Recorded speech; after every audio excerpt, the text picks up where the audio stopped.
had seen The Ring and went home and took a nap, which you should never ever do after a horror film. That is verboten. And but I did it, and so I had a nightmare, and the nightmare involved me going into my attic and finding a box of Super 8 films, and I pull out one of the films and spool it up in the projector, and what projects is the opening shot of the movie. And that was something that stuck with me, and I was like, eventually I was like, this could make a pretty good horror movie. I just need to find the right story. The core mythology came from just one period during working on the script, in which we just did about a week of research and poring over, various texts on folklore and demonology and such, and finding common threads throughout a number of different stories, and drawing those out and creating a new, creature from those common threads. You won't go through the books and find something that, Bagul, but with a different name.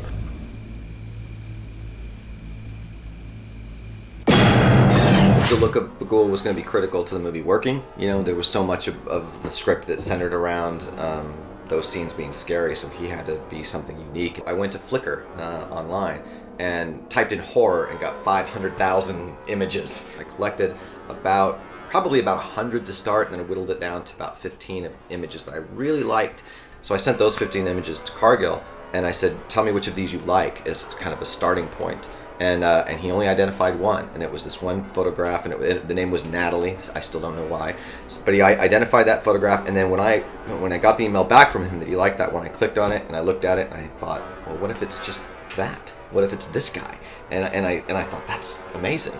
And I had already looked at a lot of black metal art looking for music, and so the corpse paint of black metal art kind of connected to the look of this character too. But we contacted the guy who designed that photo, and we bought the photograph for a couple $100, I think. Very, very little money. Gave him a concept designer credit, and then used that as the source. I gave that photograph to the makeup effects guys and said, make this guy.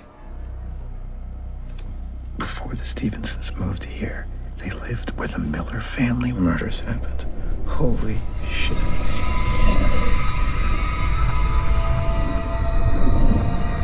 There's something really voyeuristic and inherently creepy about Super 8 home movies. If you went to your grandmother's house and found some Super 8 movies in her basement and watched, I don't care what's on them, there'd be something a little weird about it. There'd be something a little strange and otherworldly about it. So I think that was another reason we were really committed to doing it with actual Super 8. What we did was we used different Super 8 stock for each of the films, and we tested a whole bunch of different stocks for all the films and tried them at different exposures and found the look that we liked for each one, and actually shot them on a little Bolex Super 8 camera, and it all seemed to work. The music that plays during the Super 8 footage is all pre-recorded tracks. They're all songs that I found online and bought before we shot the movie. So I actually played the music of those that plays during those Super 8 films. I played those tracks on set while we shot them, so that people could feel, the actors could feel, and the camera operator could feel the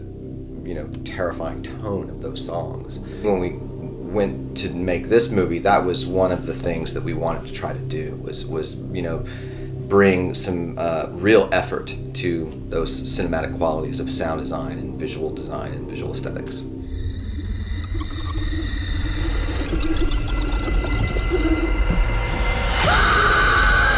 If there is a Sinister 2, it won't be Sinister 2 the next house. It won't be, the next person moves in and the deputy moves into the house and he tries to solve the mystery. It's not going to be that. It will be something different that features around the mythology.